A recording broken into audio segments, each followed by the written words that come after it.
दोस्तों, मेरा नाम देव है। मैं कोटा राजस्थान का निवासी हूँ।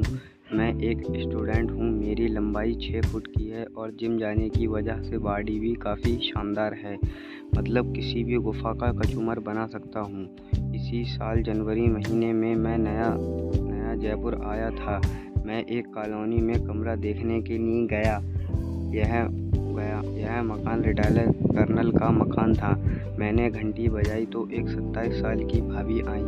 उन्होंने दरवाज़ा खोला। वे काफ़ी खूबसूरत थीं। मैं रूम लेने के लिए बहुत देर से घूम रहा था, इसलिए पेशाब लगने लगी थी।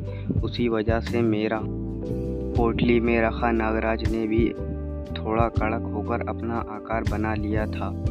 भाभी का सारा ध्यान मेरे पोटली में रखे नागराज के उभार पर था। उन्होंने नागराज को देखते हुए कहा, हो। मैंने भी सकपकाते हुए कहा, जी मैम, वो मुझे रूम किराए पर लेना था, इसलिए आपको परेशान किया। क्या आपके घर में कोई कमरा किराए के लिए खाली है? उन्होंने कहा, 1 मिनट रुको। फिर घूमकर अपने ससुर को आवाज़ दी।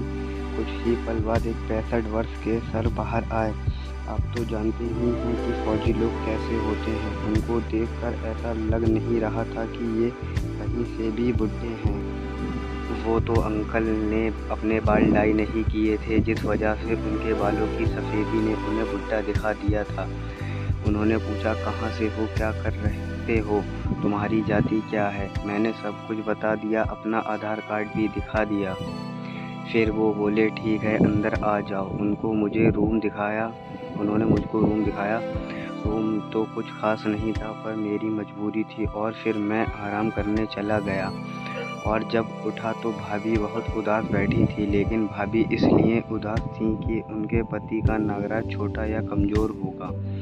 फिर मैं भाभी के पास गया और बोला, क्या हुआ भाभी, परेशान लग रही हो?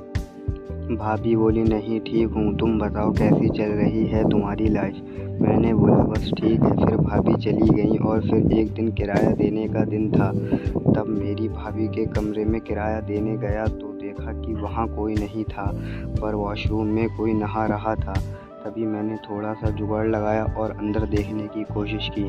अंदर देखा कि भाभी अपने दोनों आम निकाल कर धो रही थीं, जिसे देखकर मेरा पोटली में रखा नागराज कड़क हो गया और अपना विष निकाल दिया। और फिर मैंने नागराज को पोटली में डाला और वहाँ से निकल आया। पर मुझसे एक गलती हो गई। मैंने जो विष निकाला था उसे साफ करना भूल गया था। मैं थोड़ा सा डर गया, कहीं भाभी विष ना देख ले। तभी शाम होते ही भाभी मेरे कमरे में आई और बोली, देव, तुम मेरे कमरे में क्या कर रहे थे? मैंने बोला, भाभी जी, किराया देने आया था, पर अब वहाँ नहीं थी। फिर भाभी बोली, तो विष किसका था? मैं बोला, भाभी, माफ़ी चाहता हूँ। तभी भाभी हंसते हुए बोली, मैं तुम्हें माफ़ कर दूँगी, पर मेरी एक शर्त है। मैंने बोला, ठीक है भाभी जी। फिर भाभी उठी और दरवाज़ा बंद कर दिया। उसके बाद थैली में से दोनों आम निकाल कर मेरे मुंह पर रख दिए और फिर ज़मीन का होल भी दिखा दिया, जो कि काफ़ी गहरा था। और उससे बोली, पोटली से नागराज को निकाल। और फिर मैंने नागराज को निकाला और गुफा के मुहाने पर रख दिया और काम चालू कर दिया। थोड़ी देर में ही नागराज ने उल्टी कर दी और भाभी ने सारी उल्टी सफाचट कर दी। धन्यवाद दोस्तों। इसका अगला हिस्सा कल आएगा इसी चैनल।